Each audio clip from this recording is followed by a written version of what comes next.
Kita akan bahas perkembangan terkini perang Israel dan Amerika Serikat melawan Iran bersama dengan jurnalis Kompas TV Julius Suban dan juga pengamat senior Timur Tengah Bapak Mustafa Rahman yang telah tersambung secara daring. Bapak-bapak selamat malam. Selamat malam. Baik, saya ingin ke Pak Malam, Mustafa terlebih dahulu. malam, Pak Pak. Mustafa, bahwa Apa? perang yang kemudian terjadi di Timur Tengah ini nampaknya tak kunjung usai. Menurut Anda eskalasinya ini semakin meningkat atau sudah berkurang? Ya, kalau melihat atmosfer politik ya, dengan merujuk pada statement-statement pihak yang berperang baik dari Iran, Israel maupun Amerika Serikat menunjukkan bahwa dalam beberapa hari atau beberapa minggu mendatang perang akan semakin memanas. Akan ada eskalasi yang signifikan atau dengan kata lain belum ada tanda-tanda perang ini akan segera berakhir. Misalnya ya, seperti konferensi pers yang disampaikan oleh juru bicara Garda Revolusi Iran pada hari Sabtu lalu, yaitu yang bernama Muhammad Ali Naini. Muhammad Ali Naini ini mengungkapkan bahwa Iran dalam perang yang berlangsung 9 hari ini atau sudah memasuki hari ke-10 telah menembakkan sekitar 6 rudal balistik dari berbagai jenis dan menerbangkan pesawat 2.600 pesawat drone ke sekitar 200 sasaran Amerika Serikat dan Israel. Kemudian dia juga mengklaim bahwa pihak Iran telah berhasil menghancurkan sistem pertahanan anti rodal milik Amerika Serikat yang paling modern yang bernama THAAD ya, yang ditempatkan di berbagai negara di Timur Tengah seperti di Kuwait, di Uni Emirat, di Jordan, dan di Arab Saudi. Iran mengklaim telah menghancurkan sebanyak 7 serangan anti rodal THAAD tersebut ya. Dan dia juga mengklaim bahwa Iran sanggup melanjutkan perang hingga 6 bulan mendatang dengan performa perang yang seperti sekarang. Artinya bahwa Iran masih percaya diri bahwa stok ya rodal balistik drone-nya masih kuat dan mampu melanjutkan perang hingga 6 bulan mendatang ya. Itu menunjukkan, ini juru bicara Garda Revolusi Iran menunjukkan bahwa Iran siap menghadapi eskalasi perang ini dari Israel maupun Amerika. Ya. Iran siap menghadapi eskalasi perang yang kemudian tadi disebut oleh Pak Mustafa semakin meningkat. Saya ingin ke Mas Julius, bahwa kita tahu pada awal-awal peperangan yang menjadi sasaran target ini mungkin bisa dikatakan secara umum pangkalan militer dari kedua belah pihak. Tetapi kalau kita geser sedikit, saat ini nampaknya sudah menyasar sasaran strategis lainnya. Katakanlah seperti kilang minyak. Bagaimana Anda memaknai pemetaan serangan ini, Mas Julius? Iya, betul. Sepertinya ada perubahan strategi, dari perencana militer Iran gitu ya. Untuk dari awalnya lebih ke ofensif menggunakan misil gitu dan drone ke aset-aset militer Amerika Serikat di seluruh teluk. Sekarang bergeser ke hari kedua atau ketiga mungkin sudah ke perang ekonomi ya, istilah saya atrisi ekonomi gitu. Jadi negara-negara teluk yang selama ini dikenal sebagai sentra ekonomi, hub industri dan keuangan seperti Uni Emirat Arab kena sasar juga. Nah, terus kemudian juga yang terbaru selain di Hormuz ya, di Hormuz juga ada perang dalam tanda kutip adalah cara perang asimetrik Iran untuk mengendalikan arus keluar minyak dengan cara mencegat lalu lintas minyak keluar teluk. Sampai hari ini juga masih terjadi. Jadi ada beberapa tanker yang hari ini dikabarkan kena serangan drone karena mencoba menerobos gitu. Terus kemudian yang menarik juga ada perubahan lagi, ada semacam perang eh, air tawar gitu ya. Air tawar itu penting buat negara-negara Teluk karena sebagian besar eh, negara-negara Teluk itu mengandalkan desalinasi air laut gitu ya. Jadi mereka punya pabrik-pabrik desalinasi air tawar yang sangat penting. Nah, kemarin eh, yang di Bahrain terkena serangan drone. Terus sepertinya juga ada upaya serangan balik ke sistem pabrik desalinasi ya, air tawar punya Iran gitu. Nah, ini perkembangannya tadinya dikabarkan Uni Emirat Arab yang bikin yang menyerang balik, tapi kemudian dibantah gitu ya. Jadi kalau bisa jadi oleh Amerika Serikat atau Israel gitu. Oke. Nah, ini ada pergeseran strategik yang dalam hal ini Iran dan negara-negara Teluk maupun Amerika Serikat dan Israel bagaimana meresponnya.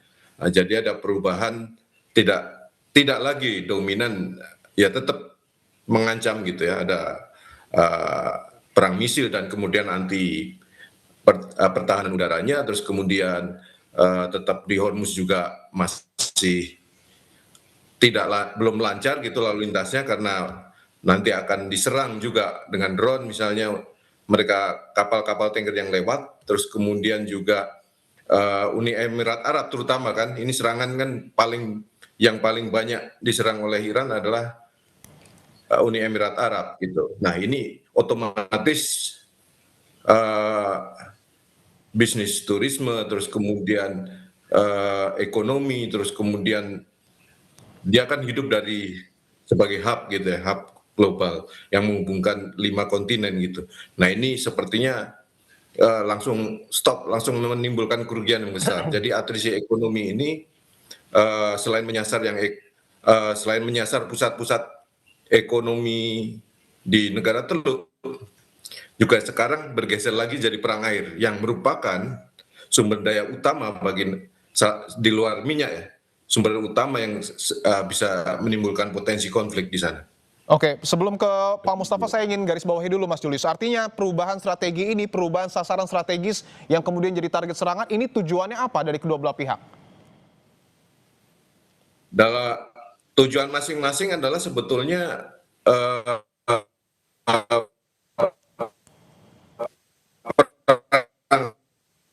atrisi ini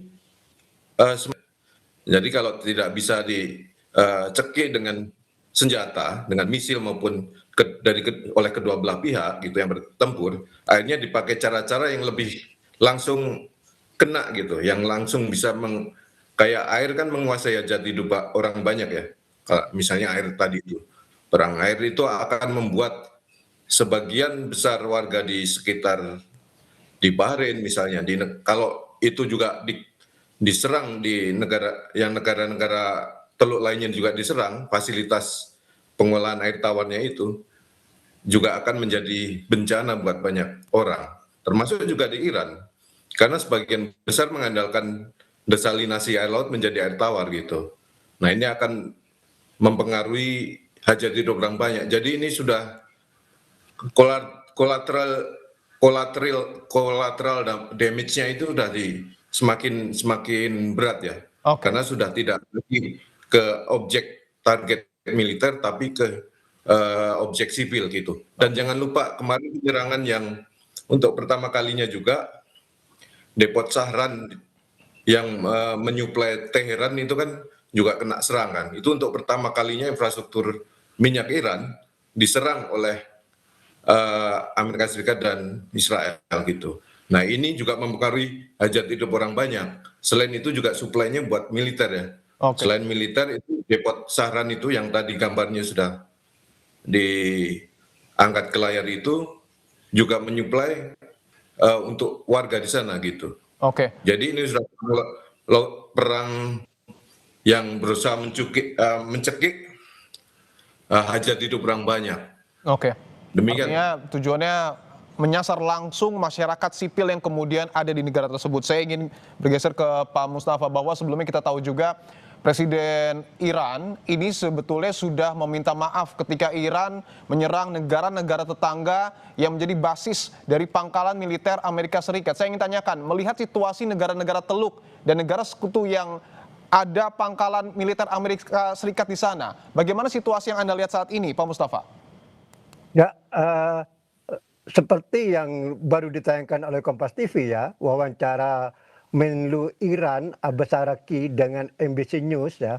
Di situ kan Abbas Araqi juga mengungkapkan bahwa Presiden Iran Masoud Pezeshkian itu sudah menyampaikan niat baik ya, menawarkan atau apa ya, semacam menyampaikan proposal damai lah ke negara-negara Arab Teluk ya, bahwa Iran siap menghentikan serangan terhadap sasaran Amerika Serikat dan Israel di negara-negara tersebut ya, asalkan negara-negara itu mencegah Amerika atau Israel menggunakan fasilitas yang ada di negara-negara tersebut untuk menyerang Iran. Jadi ada persyaratan, tapi dalam waktu yang sama Menlu Iran tersebut mengungkapkan bahwa misi damai Iran terhadap negara-negara Arab Teluk itu digagakan oleh Presiden Amerika Serikat Donald Trump. Jadi artinya Donald Trump mungkin ya langsung melakukan komunikasi dengan pemimpin negara-negara Arab Teluk bahwa Amerika Serikat tidak siap menghentikan atau tidak menggunakan ya wilayah negara-negara Arab Teluk untuk menyerang Iran. Dengan kata lain bahwa Amerika masih membutuhkan wilayah tersebut untuk menyerang Iran. Sebab ini kan Amerika sampai saat ini masih mengandalkan angkatan laut ya. Kapal-kapal yang tersebar di Samudra Hindia, di Laut Mediterania, ini kan jaraknya cukup jauh. Maka Amerika masih butuh titik tolak serangan terhadap Iran dari wilayah yang lebih dekat. Tentu kalau bicara wilayah yang lebih dekat itu adalah wilayah Arab Teluk ya. Kalau begini jadinya, maka wilayah negara-negara Arab Teluk ini jadi korban. Jadi korban pertama daripada perang antara Iran versus Amerika sama Israel. Kalau begini jadinya, maka sudah jelas eskalasi ke depan itu akan semakin tinggi atau perang ini akan semakin memanas. Tidak menutup kemungkinan kalau Iran terus menyerang Uni Emirat, kemudian Kuwait, Jordan, Bahrain, bisa jadi negara-negara tersebut hilang kesabaran, terlibat dalam perang langsung, sehingga kalau ini terjadi, inilah yang disebut perang regional yang luas. Tapi sampai saat ini belum ada tanda-tanda ya negara-negara Arab Teluk akan terlibat langsung dalam perang itu. Artinya mereka itu masih menahan kesabaran strategisnya, karena Iran masih komitmen bahwa Iran itu tidak menyerang negara-negara tersebut. Sering disampaikan oleh Menlu Iran Abbas Araqi bahwa negara-negara Arab itu adalah sahabat Iran, dan Iran menjaga kedaulatan dan kesatuan negara tersebut. Iran hanya menyasar sasaran Amerika dan Israel yang ada di negara-negara tersebut, dan ini adalah komitmen yang masih dipegang teguh oleh Iran itu. Makanya negara-negara Arab Teluk itu masih tampak mampu menahan kesabaran strategisnya dengan tidak terlibat dalam perang ini secara langsung. Oke, saya ingin tanyakan, artinya ketika berbicara soal dampak psikologis yang kemudian ada di negara Arab Teluk yang pangkalan militer Amerika Serikatnya berada di wilayah tersebut, mungkin bisa dikatakan secara psikologis artinya negara-negara yang berdampingan dengan Iran ini justru malah akan berpihak kepada Amerika Serikat jika perang terus berlangsung. Ya, sekarang mereka ini posisinya sangat dilematis ya, negara-negara Arab Teluk ya. Di satu pihak eh, negara-negara tersebut hampir tiap hari menjadi serangan rodal dan pesawat drone Iran hampir tiap hari. Kalau tidak di Kuwait, di Bahrain, di Oman, atau di Qatar, di Arab Saudi, di Jordan ya, bahkan di Irak sampai sekarang itu. Tapi di pihak lain, dia kan harus menjaga kedaulatan. Ya. Satuan keamanan seperti dikatakan jurnalis Kompas tadi, bahwa negara-negara tersebut adalah merupakan negara yang menjadi hub ya, antar 5 benua, dan kehidupan mereka itu adalah dari hub tersebut, terutama Dubai dan Abu Dhabi ya. Kita kenal bahwa Dubai itu punya maskapai Emirat Airlines ya. Kemudian Dubai punya Etihad Airways. Dua pesawat ini adalah menjadi idola para musafirin, para turis yang mengadakan perjalanan ke Eropa, ke Afrika, ke Amerika dengan transit di Abu Dhabi dan Dubai plus Qatar ya. Dengan pesawat Qatar Airways kan sangat terkenal maskapai penerbangannya tersebut. Sekarang praktis bandara internasional di Abu Dhabi, Dubai, dan Qatar itu sudah lumpuh. Umpamanya dipaksakan ada penerbangan itu mungkin hanya 20-30%. Jadi betapa kerugian yang sangat besar dialami oleh Abu Dhabi, Qatar, Kuwait, dan seterusnya. Kemudian dalam waktu sama banyak warga asing yang berbondong-bondong ingin keluar dari Dubai sekarang itu. Cuman mereka itu kan tidak mudah mendapatkan transportasi udara misalnya. Di darat pun mereka juga harus ke Saudi yang juga butuh waktu. Jadi ada fenomena eksodus sekarang dari Dubai, Abu Dhabi, dan Doha. Ini kan pukulan telak terhadap negara tersebut. Karena adalah para warga asing tersebut itu menjadi tulang punggung ekonomi mereka. Oke. Di mana seperti Dubai khususnya sangat mengandalkan tentang turisme, pariwisata ya, kemudian investasi asing, kemudian hiburan di Abu Dhabi kan luar biasa. Tapi kalau dalam keadaan perang mereka itu seperti sekarang ya boleh dikatakan ya habislah. Kalau ini berkelanjutan beberapa minggu, saya tidak membayangkan apa yang dilakukan negara-negara Arab Teluk itu. Oke, saya ingin ke Mas Julius. Tentu kita tidak harapkan eskalasi perang terus meningkat, tetapi jika negara Teluk ikut berkonflik kemudian melahirkan perang regional dan menyasar Iran sebagai target utama, apakah militer Iran ini akan mampu menahan serangan tersebut? Situasinya mungkin saat ini masih belum bisa disimpulkan gitu ya. Ya. Ini kekuatannya seperti apa, karena masing-masing pihak juga banyak mengalami kerugian. Tadi sudah disebut sama Pak Mustafa, Amerika Serikat saja pada hari-hari awal sudah banyak kehilangan basis militernya sudah banyak yang kena serang di negara-negara Teluk, dan beberapa alutsista kunci, misalnya sistem sistem pertahanan udara paling canggihnya, interceptor yang paling canggihnya, THAAD itu, ada 4 setidaknya yang rusak akibat serangan misil dan drone Iran. Terus kemudian sepertinya ada klaim lagi tambahannya yang rusak, itu tersebar di negara-negara Teluk. Terus kemudian ada beberapa aset radar penting juga yang mahal dan tidak bisa langsung diadakan, nggak bisa langsung diganti karena untuk pembuatannya memakan waktu bertahun-tahun gitu. Misalnya kayak sistem rudal THAAD itu, kalau pesan hari ini, pabriknya baru akan bisa mengirim 2030. Jadi mungkin perangnya sendiri sudah selesai. Artinya ini perang ini berkejaran dengan aspek logistik. Nah, di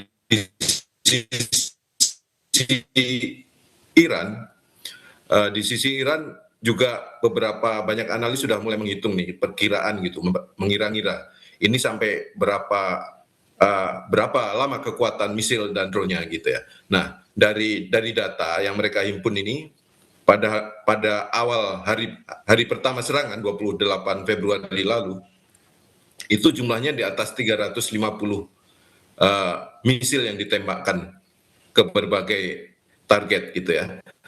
Nah, terus kemudian drone-nya jauh lebih banyak, tapi dari misil itu, dari contoh misil ini, hari ke hari kedua sudah turun separuhnya, hari ketiga kurang lebih tinggal 100, seratusan, hari berikutnya terus turun, menurun, sampai hari ke-8, dalam pantauan beberapa analis militer, tinggal 30-an.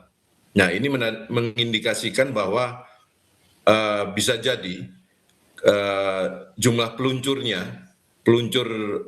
balistiknya sudah jauh berkurang. Satu, akibat serangan udara Amerika Serikat dan Israel yang begitu masif, menyasar seperti yang kita saksikan di banyak footage itu ya, begitu rudal ditembakkan atau sebelum atau sudah, biasanya sesudahnya bisa di tracking posisinya, terus kemudian jadi sasaran empuk serangan udara gitu. Nah, ini seperti kucing-kucingan gitu. Tapi, nah, sampai hari 8 diperkirakan mungkin masih dari 400-an 400-an peluncur balistik sebelum perang, 400-an, diperkirakan tinggal 100-an gitu. Jadi mungkin data itu, penurunan jumlah serangan dengan menggunakan misil dan rudal balistik itu mungkin menandakan banyaknya kerugian Iran untuk alutsista peluncur balistiknya gitu lah. Jumlah balistiknya, misil rudal balistik mungkin jauh lebih banyak, mungkin ribuan masih yang disimpan di storage di bawah tanah dan di bunker dan sebagainya gitu. Tapi tanpa peluncur, Iran tidak akan bisa melakukan ofensif lebih gitu. Jadi memang harus dibutuhkan wahana peluncur itu. Nah, bagaimana, apakah ada angka pastinya? Ya mungkin ini namanya perang gitu ya. Mungkin semua pihak menyembunyikan informasi yang sesungguhnya gitu. Nah, mungkin letaknya juga bagaimana Iran bisa memperbaiki atau mengaktifkan yang sudah mungkin yang belum terlalu rusak, atau mengambil yang, kan dari 400-an itu diperkirakan ada 150-an rusak karena serangan udara, terus kemudian 150 lainnya terpendam di bunker-bunker, kemungkinan ya karena akibat serangan udara gitu, akibat pemboman. Jadi mungkin bisa direaktivasi atau diperbaiki untuk dipakai lagi gitu. Nah, ini masih ini ya, belum fix gitu, dan kemungkinan juga mendapat bantuan spare part dari beberapa negara lain. Katakanlah kalau Iran selama ini kan banyak dibantu pembangunan misilnya oleh Korea Utara, dan spare part banyak disuplai oleh Rusia gitu ya, dan bisa jadi juga Cina. Ya. Nah, ya, kalkulasi ini sebagai alutsista utama yang dipakai oleh Iran, tentu saja sangat penting, sangat signifikan jumlah peluncur balistik yang bisa dipergunakan gitu, karena itu akan menentukan intensitas dan bagaimana pola penyerangan. Tapi sepertinya pola penyerangan juga makin variatif, akan heavy ke drone. Iran masih punya banyak banget stok untuk drone. Ya. Dan kemudian ini seperti yang kita lihat belakangannya, ya ini yang sering dipakai untuk menyerang target militer maupun beberapa sipil. Baik. Nah, cuma masalahnya juga begini, untuk drone, sepertinya negara-negara Teluk juga dan Pentagon mencoba mengontak Ukraina untuk mendapatkan interceptor drone. Baik. Ini untuk anti drone-nya gitu. Baik. Nah, terkait dengan drone, Mas Julius. dengan cara seperti itu. Baik, terkait dengan drone, nanti kita akan bahas lebih mendalam usai jeda, tentunya dikaitkan dengan perang Israel, Amerika Serikat versus Iran, dan sasaran-sasaran strategis yang kemudian jadi target. Anda menyebut soal bagaimana kemudian penggunaan drone di dalam perang. Apakah Anda mungkin memiliki informasi apakah betul Amerika mengimpor drone interceptor, dan jika betul apakah hal itu akan mampu mencegah drone Iran? Ya, sudah ada komunikasi dengan Ukraina untuk menyediakan interceptor anti drone gitu ya, interceptor drone. Karena Ukraina punya pengalaman di Palagan Ukraina melawan Rusia dan cukup berhasil mengatasi serangan drone-drone Rusia gitu. Nah, mereka punya teknologinya, punya pengalamannya, punya dan kabarnya juga akan menyediakan infrastrukturnya, instrukturnya gitu ya. Nah, beberapa negara Teluk dikabarkan memesan ribuan unit interceptor anti drone selain Kementerian Pertahanan Amerika Serikat Pentagon. Nah, saya pikir perang asimetrik dengan drone yang dilakukan oleh Iran bila dilawan dengan interceptor yang dari Ukraina ini mungkin bisa jadi akan mengubah situasi gitu ya. Tapi belum tentu menentukan hasil dari kampanye militernya. Menurut saya begini, sistem pertahanan udara yang kemarin yang sempat beberapa yang sudah berhasil dihancurkan oleh Iran seperti THAAD ya, seperti sistem THAAD gitu ya, itu kelewat mahal untuk menembak drone. Bahkan rudal Patriot pun juga kelewat mahal untuk menembak drone, untuk mencegat misil dan sebagainya. Ya mungkin untuk misil balistik mungkin ya diperlukan gitu, karena itu memang sesuai kapasitasnya. Tapi untuk menembak drone itu beberapa negara Teluk, terus kemudian Israel gitu ya, terlalu mahal gitu. Jadi saya membaca ada beberapa yang diloloskan begitu saja gitu, karena kelewat mahal. Baterainya operasionalnya mahal. Artinya secara Tinggalnya hitung-hitungan, misalnya Mas Julius, begini, mohon maaf, kalau untuk secara hitung-hitungan anggaran yang kemudian digunakan oleh Amerika Serikat dan juga Israel untuk perang ini lebih besar ketimbang Iran. boleh dikatakan di dua alutsista mereka ini demikian gitu, jauh lebih besar. Oke. Iran dengan drone seharga 20 sampai 50 ribu dolar itu bisa sebanding dengan sistem pertahanan udaranya THAAD tadi yang harganya 4 miliaran dolar gitu ya, dan operasionalnya aja 500 ribu dolar itu. Jauh sekali ya. Nah itu nggak sebanding itu. Itu perang atrisi yang perang asimetrik yang luar biasa itu menurut saya, karena bisa menimbulkan kerugian dengan biaya yang nggak sebanding gitu, sama sekali tidak sebanding. Nah, dengan kerusakan yang ada, sistem THAAD tadi kan nggak bisa di sistem pertahanan udara yang lain juga, layer-layer yang lain kan juga terbatas ya. Terus apalagi yang sistem THAAD yang dibarengi dengan radar-radar penting tadi seperti AN13, FSP-132 gitu ya, salah satunya. Itu kan radar-radar canggih yang membuat blind di Teluk sekarang. Jadi Amerika Serikat dan negara-negara Teluk ini dalam situasi setengah buta gitu, karena radar utama mereka ini sudah rusak gitu. Oke. Nah, oke lah, bagaimana mungkin serangan yang datang akan lebih sulit dicegah, tapi dengan dengan interceptor drone mungkin yang akan dipesan dari Ukraina bisa sedikit banyak memang dalam titik-titik tertentu bisa mengatasi serangan drone gitu ya, tapi nggak serangan misil, tetap nggak bisa dipakai gitu, tapi buat drone dilawan dengan interceptor gitu ya, karena selama ini drone Iran terbukti efektif untuk menyerang target militer maupun menimbulkan kepanikan misalnya di objek-objek sipil kan ya, di kota-kota negara Teluk seperti Dubai, Abu Dhabi dan lainnya. Nah, menurut saya ini akan mungkin sedikit banyak game changing di situ.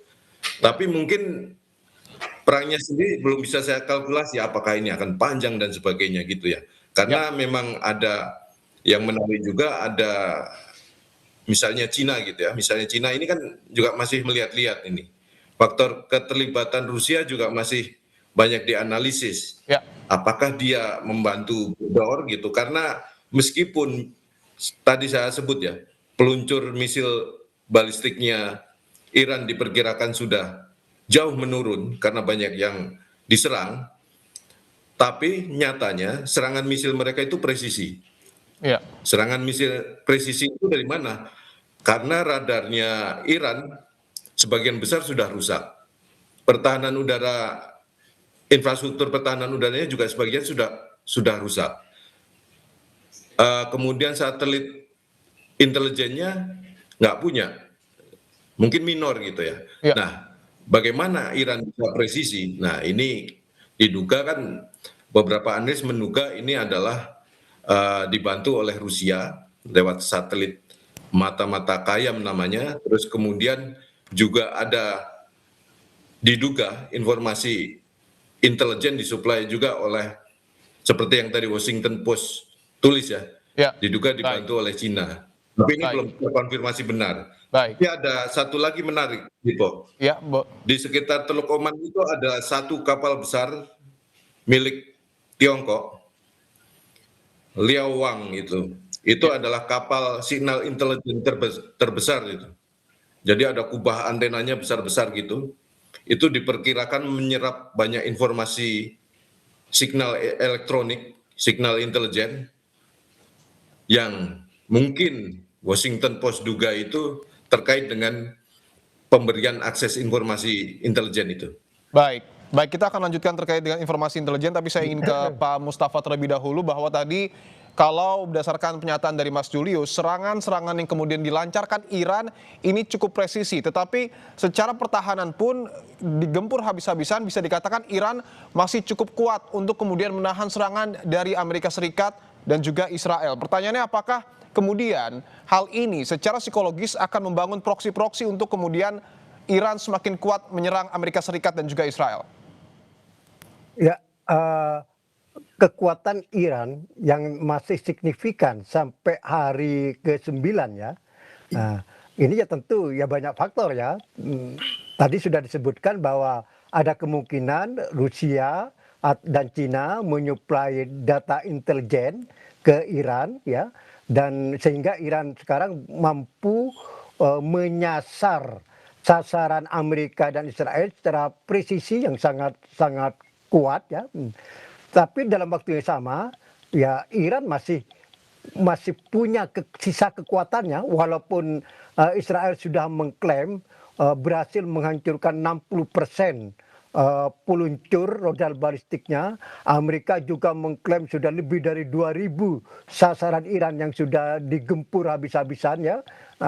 Tentu Iran masih punya sisa kekuatan. Buktinya ya Iran sampai sekarang masih melawan ya, masih melawan. Dan tentu yang menentukan ini sebetulnya bukan masalah berapa persen yang sudah dihancurkan, bukan masalah berapa sisa rudal balistik atau drone Iran yang masih dimiliki sampai sekarang ya. Bukan masalah itu sebetulnya yang paling signifikan. Tapi sebetulnya kemampuan produksi Iran pada saat perang saat ini. Kalau Iran masih mampu memproduksi rudal balistik dan pesawat drone pada perang saat ini, maka Iran ya walaupun sudah diklaim oleh Amerika dan Israel sudah banyak sekian persen menghancurkan, tentu tidak mengubah keadaan. Karena Iran masih mampu memproduksi yang baru lagi. Istilahnya hilang satu tumbuh 1.000 gitu kan. Kalau melihat jalannya perang sampai saat ini, maka kombinasi antara ada bantuan Rusia dan Cina, ya minimal bantuan data intelijen ke Iran, dan kemudian Iran masih mampu memproduksi rudal balistik dan pesawat drone pada saat perang ini adalah indikasi yang sangat kuat, ya, sangat kuat. Dan seperti saya katakan tadi dalam konferensi pers oleh juru bicara Garda Revolusi Iran Muhammad Ali Naimi ya, bahwa Iran mampu melaksanakan perang sampai 6 bulan ke depan dengan performa yang seperti sekarang ini. Artinya ya masih sangat signifikan, mampu melawan cukup signifikan terhadap Amerika dan Israel. Kan ini tidak statement kosong saya kira. Ya. Ini adalah ungkapan dari percaya diri, dan dia tahu persis bahwa produksi rudal balistik dan pesawat drone di saat perang ini masih berlangsung di Iran ya, dan tentu bagaimana detailnya ini merupakan rahasia mereka.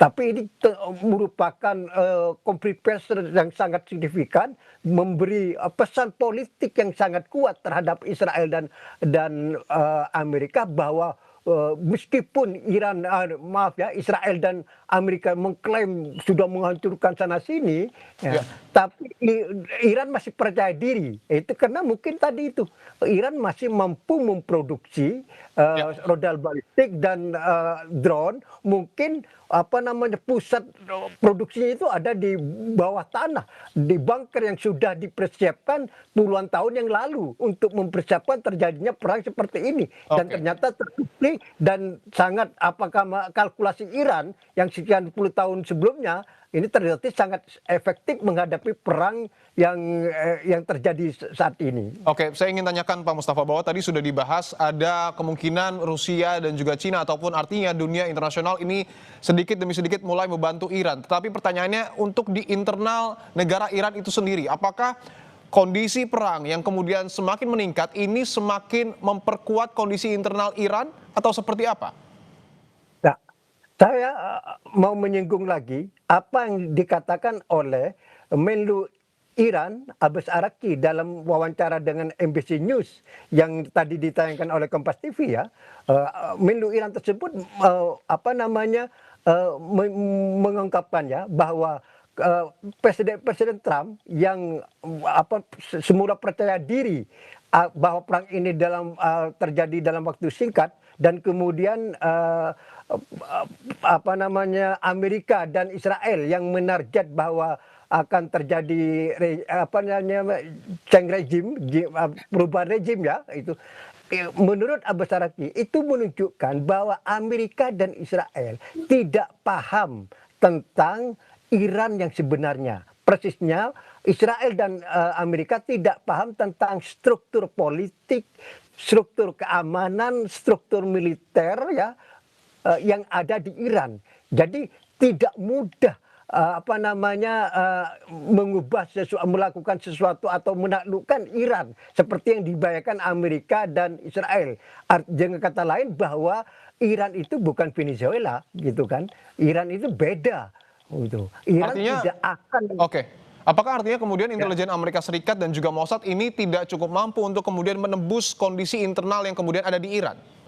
Ya, sudah banyak analisis ya bahwa Amerika dan Israel melakukan salah kalkulasi terhadap apa yang terjadi di Iran, khususnya dalam negeri Iran. Ya. Kan sudah banyak analisis ya, terutama dari media barat ya, bahwa setelah tewasnya Ali Khamenei, maka kemungkinan akan terjadi kerusuhan di Iran, kemudian terjadi keretakan di struktur kekuasaan Iran. Tapi yang terjadi adalah sebaliknya, bahwa struktur kekuasaan Iran semakin solid. Sebentar lagi akan terpilih lagi pengganti Ali Khamenei. Kemudian rakyat Iran, kita tahu ya, ketika diumumkan tewasnya Ali Khamenei secara resmi, rakyat Iran itu berduyun-duyun di Teheran, di Qum, di Mashhad ya, dan mereka berduyun di tempat terbuka. Mereka sudah mengabaikan bahwa negaranya dalam keadaan perang.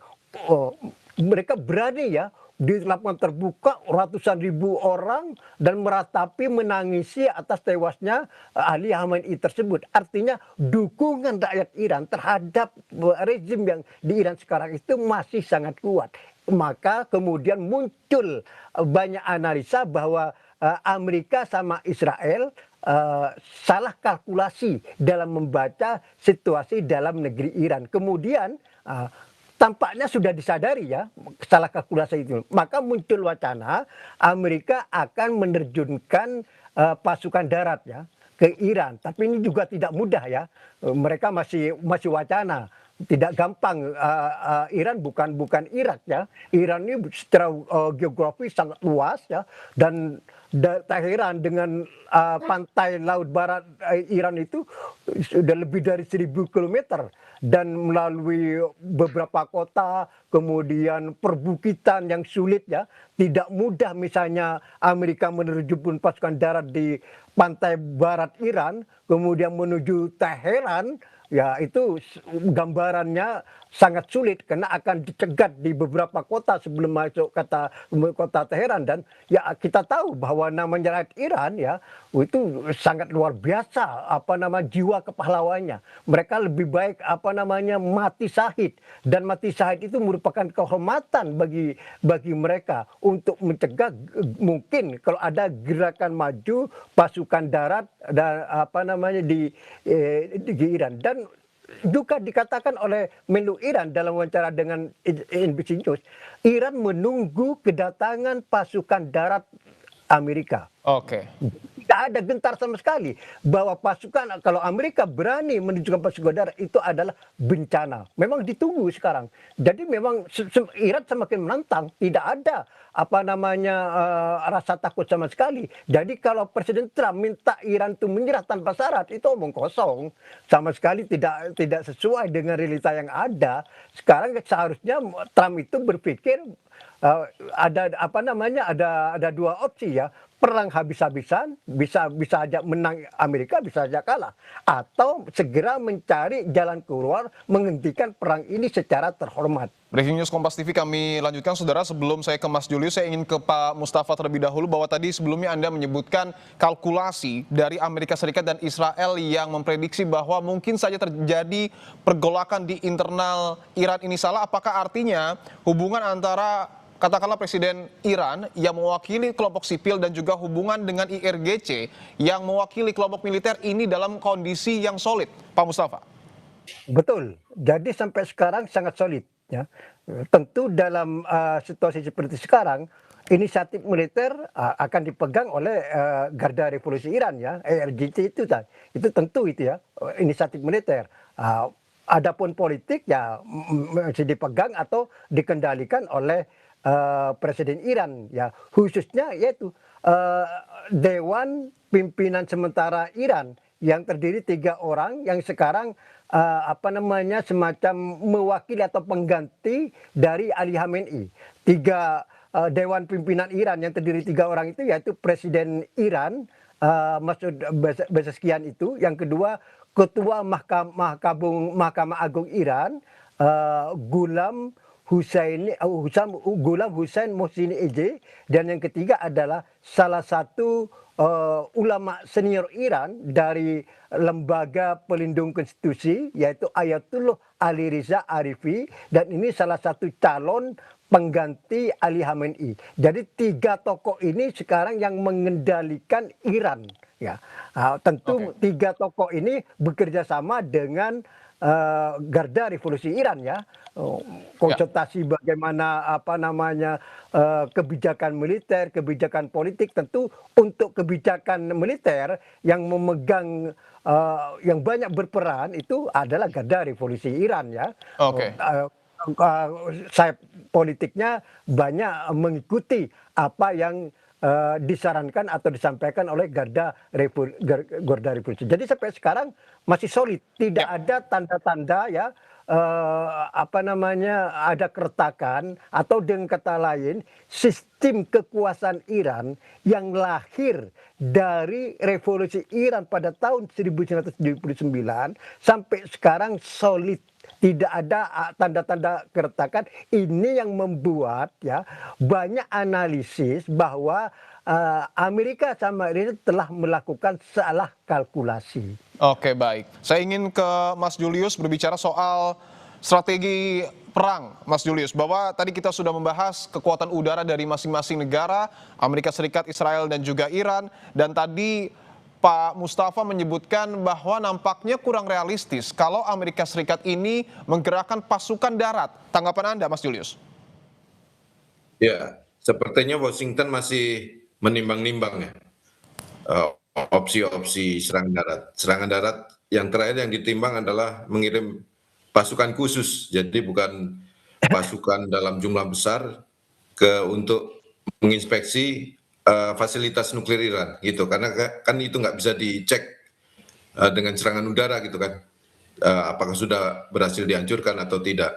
Ini opsi yang berkembang yang saya pantau dari beberapa media di Washington. Nah, terus kemudian ada sinyal yang lain juga beberapa hari lalu Divisi Lintas Udara 82 Amerika Serikat itu pasukan elit yang didesain untuk bisa merespon secara global dalam waktu belasan jam gitu ya, 18 jam kalau tidak salah. Nah ini sepertinya kemarin sempat dia harusnya ada jadwal untuk training gitu, tapi tiba-tiba di stop. Jadi ada media-media di sana menduga ini salah satu yang akan digerakkan gitu. Oke. Terus kemudian juga ada informasi, ada kabar kalau grup gugus serang kapal induk ketiga akan dikirim, yakni USS George Bush ya. Saya belum tahu nih apakah ini aplusan, dalam rangka aplusan. Biasanya ada yang aplusan karena dia udah hampir 1 tahun 11 bulan kalau nggak salah di sekitar area itu misalnya. Ya. Biasanya akan digeser gitu. Tapi beberapa media di Amerika Serikat menyoroti ini sebagai kapal induk ketiga yang akan disiagakan di sana. Jadi bersama dengan USS Ford dan USS Abraham Lincoln. ya ada Abraham Lincoln. Jadi di 3 laut utama itu, di Teluk Oman, terus kemudian Mediterania dan sekitar selatan Yaman ya. Nah, sepertinya ini sekaligus untuk menambal kemarin karena Amerika Serikat kehilangan radar utamanya itu dan banyak sistem pertahanan udara yang canggih THAAD itu, beberapa sistem THAAD yang hancur. Sepertinya ini akan jadi 3 kapal induk ini, kalau betul 3 akan dioperasikan, maka ini akan semacam titik tumbuh gitu ya. Tetap menjauh bisa mungkin dari jangkauan rudal Iran, tapi juga bisa memberikan support serangan udara.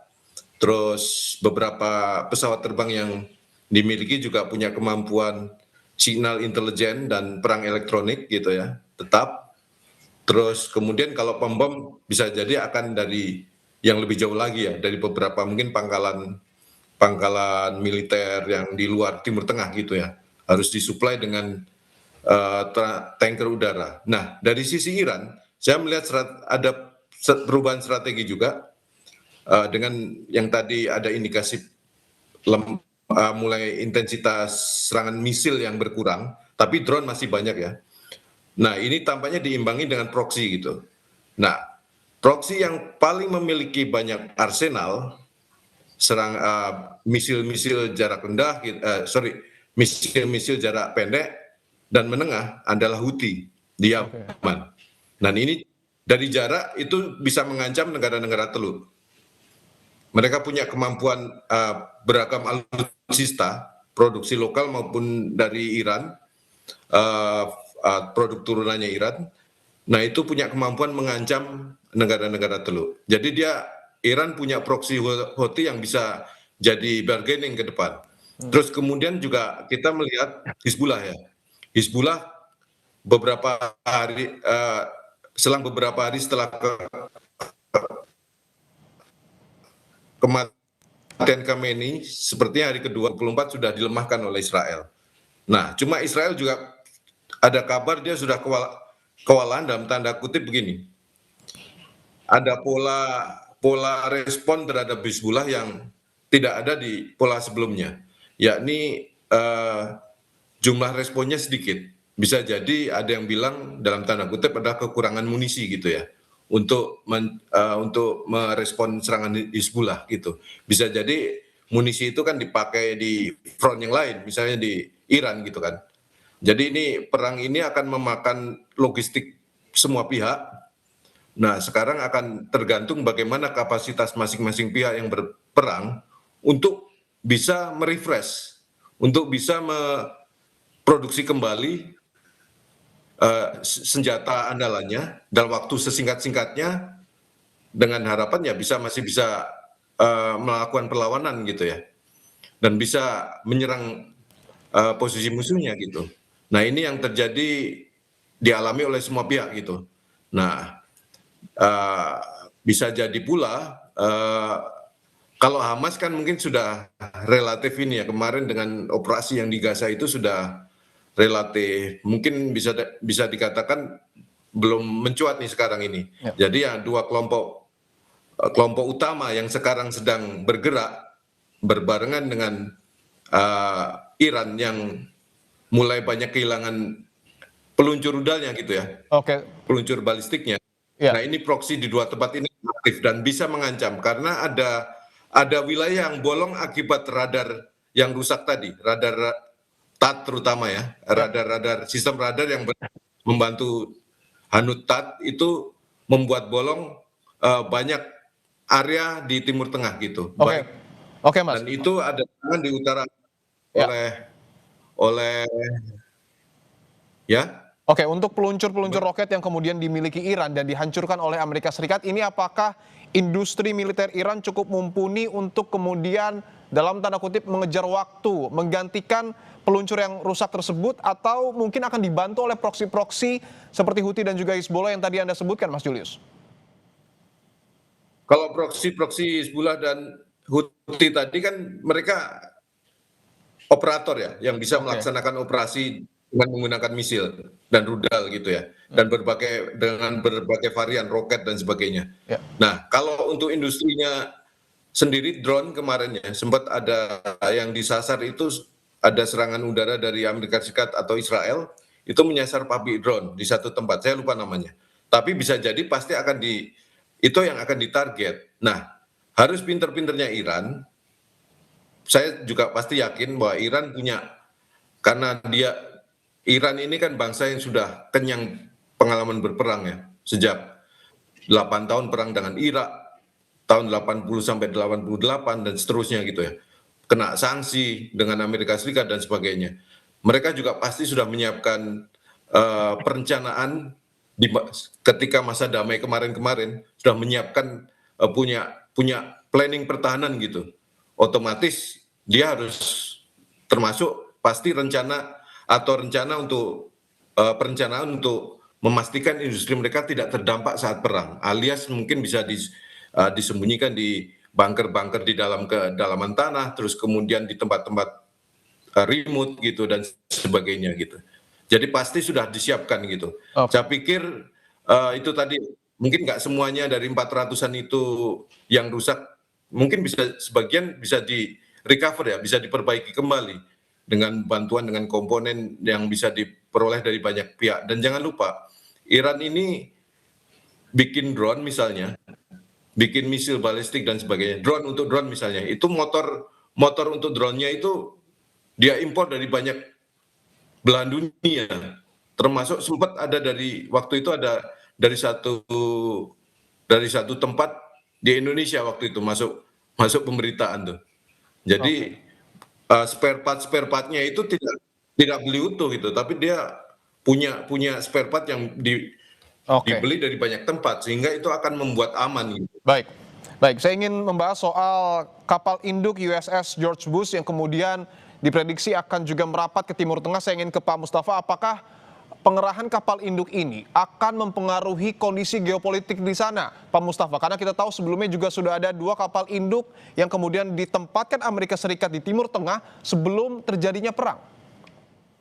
Nah, kalau Amerika sampai sekarang hanya mengandalkan angkatan laut, saya kira tidak akan merubah jalannya perang. Jadi tidak mengubah permainan ya yang ada di lapangan sekarang itu.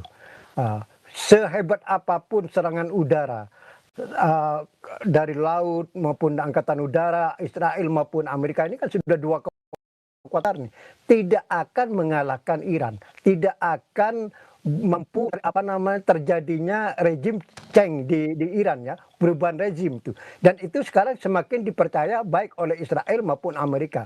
Maka muncul wacana penerjungan pasukan darat tadi ya, seperti tadi disinggung oleh jurnalis Kompas TV bahwa Amerika sudah mengerahkan Delta Force ya. Delta Force yang kemarin diterjunkan di Venezuela ini kan pasukan yang sangat khusus dan sekarang sudah bergerak menuju Timur Tengah, sedang transit di Inggris. Kemudian juga tadi disinggung sudah Amerika mulai mau menggerakkan divisi 82 Divisi 82 ini adalah pasukan elit Amerika yang memang khusus diperuntukkan di medan perang gurun di Timur Tengah ya. Itu kan terkenal sejak perang Teluk tahun 90-an itu ya. Nah, ini menunjukkan bahwa Amerika ini sedang menghitung benar Ya. untuk menerjukan pasukan darat supaya ada perubahan signifikan dalam peperangan ini. Bisa memukul secara telak Iran ya. Kemudian Amerika juga plus Israel juga memikirkan untuk menggerakkan ini milisi Kurdi Iran. Dan ini sudah digerakkan, mempersenjatai dari Irak, kemudian sudah menyeberang, tapi dipukul mundur lagi oleh Garda Revolusi Iran. Tampaknya milisi Kurdi Iran ini tidak cukup kuat.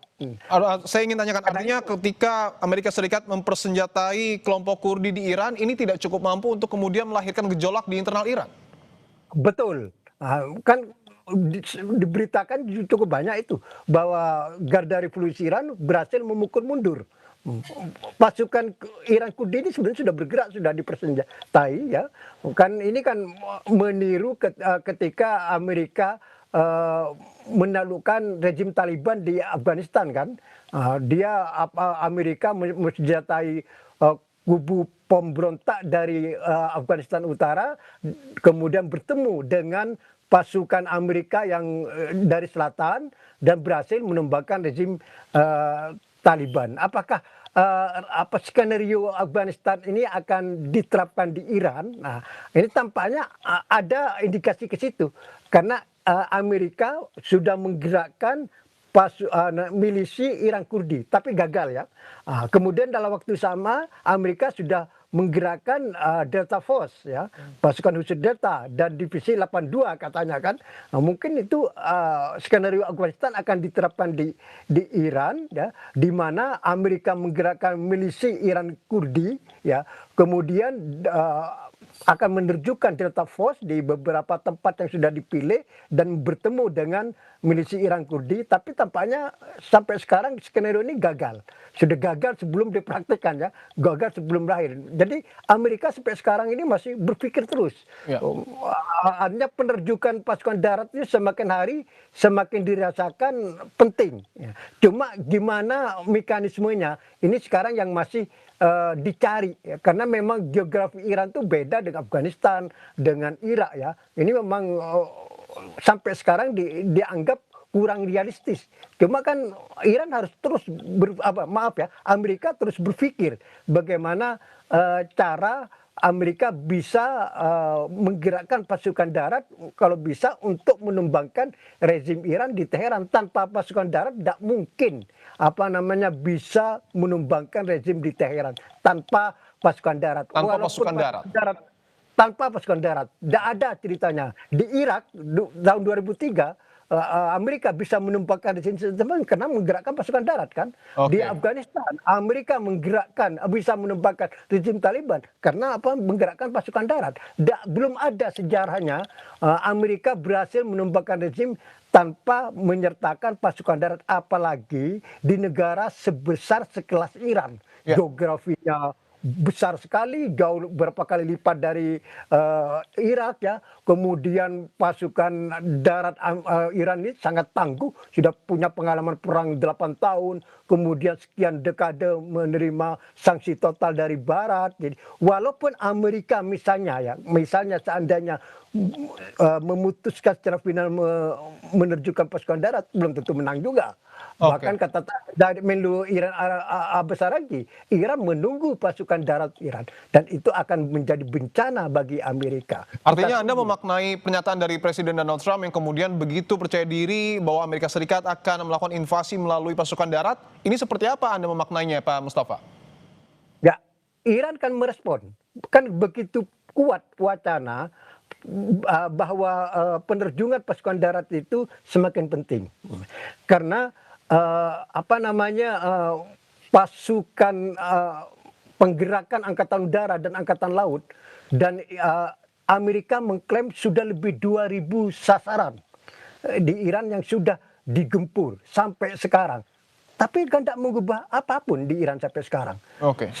Iran sebaliknya, Iran sampai sekarang mampu sih membalas membalas serangan Amerika dan Israel ya, bahwa ya seperti dikatakan ini kan perang asimetris. Jadi tidak hanya terbatas di militer, dia perang intelijen, perang ekonomi, dan Iran semakin mengaktifkan perang ekonomi dengan menyasar negara-negara Arab Teluk ya. Kuwait, Uni Emirat, Qatar. Nah, ini kalau terus eskalasinya semakin meningkat, ini akan menjadi bencana ekonomi tidak hanya regional maupun tapi global. Dan ini akan menjadi tekanan terhadap Amerika dan Israel. Maka sekarang itu terjadi semacam berlomba dengan waktu ya. Berlomba dengan waktu ini. Kalau ini perang asimetris semakin berkembang dan Iran cukup berhasil dalam perang asimetris ini, maka menjadi tekanan yang luar biasa terhadap Amerika dan Israel ya. Dan tidak menutup kemungkinan kalau ini terus tidak bisa dikendalikan, Amerika akhirnya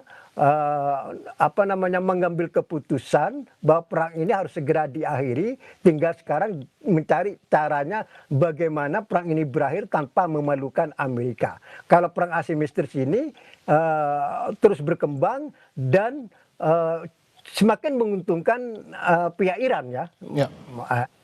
Makanya tadi ini karena berlomba dengan waktu muncul wacana perang darat tadi itu. Jadi muncul wacana perang darat itu tidak berangkat dari ruang kosong. Tapi kelihatan ini kewalahan ya menghadapi perang asimetris ini. Semakin kewalahan karena sudah perang ini semakin menekan negara-negara Arab Teluk ya yang kaya itu, dan ini dampaknya sangat kuat. Kemudian juga dalam waktu yang sama Iran sudah mulai menggerakkan proksinya seperti tadi disinggung oleh jurnalis Kompas TV bahwa Hezbollah sekarang sudah berani benar jadi melancarkan perang terbuka dengan Israel. Ini kalau terus berkembang, apa yang terjadi di Lebanon sekarang tidak kalah serunya dengan apa yang terjadi di Iran sekarang ini. Jadi ini ada front kedua setelah Iran, yaitu di Lebanon yang cukup sangat serius, dan ini akan membagi kekuatan Israel untuk menghadapi Lebanon sama Iran ya. Dan ini bagian dari perang asimetris yang sekarang dilancarkan oleh Iran terhadap Amerika dan Iran dan Israel. Baik. Eskalasi perang yang kemudian terjadi di Timur Tengah ini mungkin meningkat, salah satunya adalah melalui perang dengan pasukan darat. Saya ingin tanyakan ke Mas Julius, apakah eskalasi ini akan membuat PBB pada akhirnya turun tangan atau justru malah akan berujung hanya dengan kecaman-kecaman? Ya, Amerika Serikat kan sejak perang di Irak kan sudah mengabaikan PBB. Bukan pasukan multinasional lewat PBB gitu kan. Nah, kali ini doktrin Trump sepertinya seperti yang sudah terlihat di waktu menyerang Iran Juni 2025, terus kemudian Venezuela, terus serangan kali ini kan membuktikan dia memang tidak mengindahkan PBB. Jadi dia jalan terus sampai dia mungkin berhenti sendiri gitu, berhenti sendiri setelah banyak jatuh korban, kehilangan banyak militer dan tekanan domestik gitu ya. Survei setempat, 1 dari 4 orang Amerika tidak setuju perang. Sebagian yang setuju cuma setuju perang dalam hitungan hari sampai minggu. Lebih banyak lagi yang tidak setuju, perangnya bertahun-tahun. Kalau perang darat, untuk mengalahkan satu area dengan wilayah yang sangat luas, dengan perlawanan yang sengit, bisa jadi akan makan waktu bertahun-tahun gitu. Dan bertahun-tahun pula untuk konsolidasi sampai keinginan agar rezim yang diinginkan Trump itu bisa terlaksana gitu kan. Konsolidasi politik kan nggak gampang gitu kan. Apalagi mungkin nanti banyak kelompok perlawanan kan, di pengalaman di Irak, terus pengalaman di Suriah kan gitu. Banyak kelompok nanti setelah timbul kekacauan gitu. Jangan-jangan malah tidak bisa lebih jadi chaos dan sekarang mesti berurusan dengan banyak kelompok gitu. Seperti yang lalu-lalu. Nah, menurut saya risikonya juga memang besar, tapi mungkin juga sekarang ini tetap ditimbang mungkin bagaimana mungkin juga ada misi untuk menyelamatkan muka Amerika Serikat juga. Ya, Kenapa nggak sampai rezim change mungkin mengirim tadi ya, ada sepertinya ada wacana mengirim pasukan khusus. Jadi ini pasukan kecil gitu ya ya. ke misalnya fasilitas nuklir Iran untuk memastikan apakah sudah bisa fasilitas nuklir Iran itu sudah lumpuh atau belum gitu. Karena kalau pakai serangan udara kan nggak bisa dicek di darat kan. Ya, Nah, tapi pasti juga akan ditimbang, dikalkulasi nih opsi serangan darat dengan jumlah pasukan yang besar. Estimasinya itu kalau nanti kok minta tolong dikoreksi kalau di perang Irak atau perang Teluk waktu itu, perang Teluk 91 ya, itu perkiraannya 300.000 personel yang dikerahkan. oke. Belum lagi jumlah. Nah, sepertinya sekarang mungkin bisa 2 sampai 3 kali lipatnya diperlukan untuk bisa menguasai wilayah seluas Iran gitu ya, Ya, dengan topografi yang sulit gitu, yang berbukit-bukit dan sebagainya. Nah, oke. ini tentu akan berisiko menimbulkan jatuh korban jiwa sangat banyak. Sementara ketika di Afghanistan saja, akhirnya Amerika Serikat juga setelah berhasil kan mundur juga dari sana gitu. Setelah mengalahkan beberapa belas tahun kemudian kan mundur juga karena ongkosnya terlalu besar gitu. Oke. Untuk ongkos baik untuk menggelar perang pada fase pertama maupun nanti setelah misi diselesaikan gitu. Baik. Ongkosnya luar biasa. Baik, saya ingin tanyakan untuk Mas Julius dan juga Pak Mustafa, ketika peran PBB ini dalam tanda kutip diabaikan oleh Amerika Serikat, lembaga internasional mana yang kemudian memiliki kekuatan untuk menjadi mediator agar perang ini tidak semakin meningkat eskalasinya? Mungkin bisa dimulai dari Mas Julius. Kemarin beberapa tokoh menyebut ada PBB tetap diperlukan suaranya untuk menekan Amerika Serikat karena itu mewakili komunitas internasional paling besar. Ya, Terus kemudian berbagai lembaga multilateral, misalnya OKI, terus kemudian OPEC, jangan lupa OPEC. OPEC negara-negara teluk itu waktu tahun 73 bisa mendikte Amerika Serikat dan Israel dengan politik minyaknya gitu ya. Nah, jangan lupa mungkin negara OPEC. Nah, jangan salah juga, ada satu kilang penting di Iran yang hari ini tidak diserang. Karena itu kalau diserang Amerika Serikat akan menimbulkan kekacauan global. Karena Cina banyak bergantung terhadap kilang ini. Jadi rupanya mungkin kepentingan minyak bisa jadi juga bisa menyatukan semua pihak untuk kembali ke karena kepentingan yang sama bisa oke. kembali untuk menjadi pintu perdamaian gitu ya. Karena ada kepentingan yang sama kan negosiasi itu perang bisa dinegosiasikan ketika ada kepentingan bersama yang bisa bertemu gitu ya. Salah satunya kan minyak. Oke, baik. Perang bisa dinegosiasikan ketika ada kepentingan bersama. Bagaimana dengan Anda, Pak Mustafa, lembaga mana yang kemudian harus betul-betul berperan besar untuk menekan eskalasi perang yang terjadi di Timur Tengah? Ya, ini masalah timing, Pak, masalah waktu ya. Ya. Jadi untuk saat ini mungkin belum saatnya lah, karena akan ditolak mentah-mentah, khususnya oleh Trump ya. Oke. Nah, tapi biarlah perang ini berjalan sampai di mana nanti kalau sudah semua lelah ya dan merasa sudah mentok atau mendekati mentok, uh, dan kemudian Amerika Israel butuh pihak ketiga untuk apa namanya menyampaikan atau mengulurkan tangan ya terkait misi perdamaian untuk mengakhiri perang ini, maka saat itulah waktu yang tepat mungkin ya PBB termasuk lembaga yang paling pas ya untuk memimpin nanti mengakhiri perang ini, atau mungkin nanti kolaborasi beberapa negara ya, negara utama seperti Cina, kemudian dari Eropa misalnya Perancis, Spanyol, Inggris, kemudian beberapa negara penting regional Turki, Mesir, kemudian termasuk Indonesia. Indonesia kan sudah Presiden Prabowo sudah menyampaikan siap terbang ke Teheran kan. Nah, nanti pada saatnya bisa aja jadi Indonesia bergabung dengan Mesir, dengan Turki, dengan Baik. Prancis ya. Tapi tentu ini yang menentukan adalah timing ya, ada Ya. waktunya. Untuk saat ini mungkin belum ya, belum. Tapi Oke. pada saatnya, tunggu aja. Pada saatnya saya optimis akan tiba.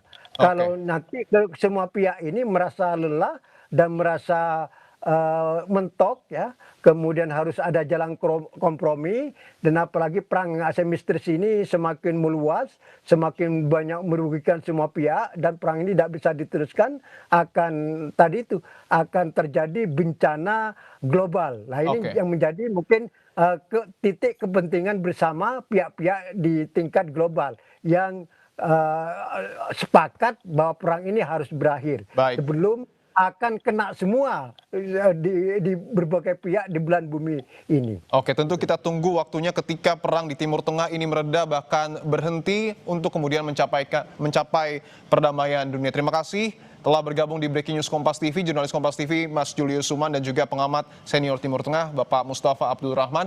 Sehat-sehat selalu semua. Terima kasih. Terima kasih. Terima kasih ya.